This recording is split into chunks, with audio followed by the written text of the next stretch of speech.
You've been lied to your whole life. Your parents, your teachers, even that cheap-suited financial advisor at the bank. They've all told you the same thing.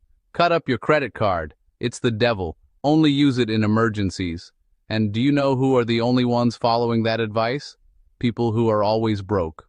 While you are terrified of that piece of plastic and pay for everything with your debit card believing you are being highly responsible, the wealthy of the world are using their credit cards every single day. And not only that, they are traveling for free, multiplying their money, and building empires, all thanks to the bank's money. Today I am going to expose the great scam of the financial system. I'm going to teach you exactly how Robert Kiyosaki, the author of Rich Dad Poor Dad, uses debt to become a millionaire, and how you can turn that card that keeps you up at night into the most powerful tool in your wallet. If you're tired of the bank making money off of you, get comfortable. This is going to blow your mind. Most people use their credit card as if it were a magical extension of their salary. The weekend arrives, they see a giant TV on sale with 12 interest-free installments. They swipe the card, feel the dopamine rush of the purchase, and go home happy. But here is the trap. You just mortgaged your future for a whim of the present. So, the bank's business isn't actually charging you the card's annual fee. Nope. The bank's business is your lack of discipline. They want you to pay only the minimum payment. When you do that, you enter what I like to call the financial hamster wheel. You end up paying for that TV like 3 times over because of the compound interest working against you. The card itself is not the problem here. The real issue is your impulsive consumer mindset. The plastic doesn't have a life of its own. It doesn't just jump out of your wallet to buy shoes. It's you. But hey, don't worry. There is a way to hack this system. This is where the genius of Robert Kiyosaki really comes in. He says there are 2 types of debt. The debt that makes you poor and the debt that makes you rich. Bad debt? That's using the card to buy things that lose value the second you take them out of the store. Designer clothes, expensive dinners, the latest iPhone, stuff like that. If you buy it on credit and it doesn't generate money, it's bad debt. It's basically bleeding you dry.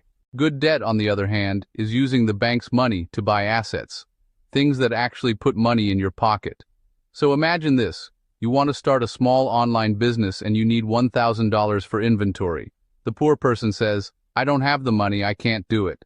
But the rich person, the one with financial education, says, I swipe the card, buy the inventory, sell it in 20 days for $1,500, pay the $1,000 back to the card before they charge me a single cent of interest. And I keep $500 in pure profit. Boom. You just use the bank's money to make money at 0 cost. That is the secret they really don't want you to know. Alright, so write this down because it's worth its weight in gold. The grace period.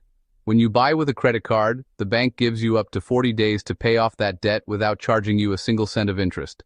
Most folks in the middle class, they use their debit card to pay for electricity, water, and groceries. The money leaves their account immediately. But what does the smart person do? They pay absolutely everything with their credit card.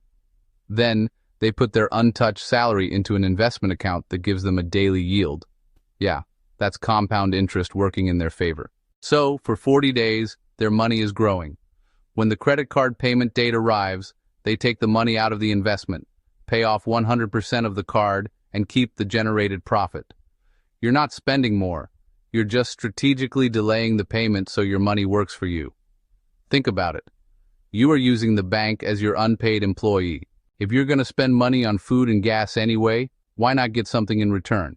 Banks give you points, miles, or cash back for every purchase you make. If you pay with cash or debit, the bank basically says, thank you, fool. But if you pay with credit and you pay your balance in full every month, you are accumulating points for money you were going to spend anyway. I know people who haven't paid for a flight in 5 years, seriously. Entire vacations paid for by the bank just because they centralized all their fixed expenses on a good credit card. But here's the golden rule. Never use the card to buy something you couldn't pay for in cash today.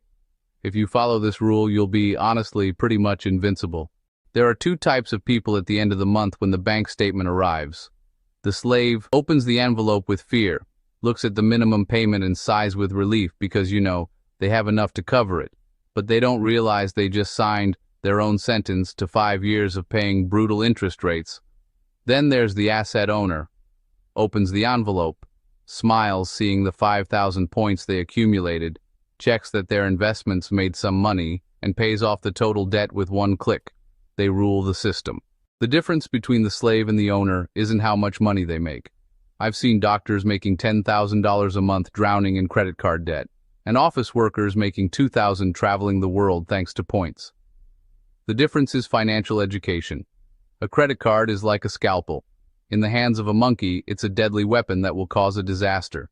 In the hands of a surgeon, it's a precision tool that saves lives. Stop being the bank's monkey. Start thinking like a financial surgeon.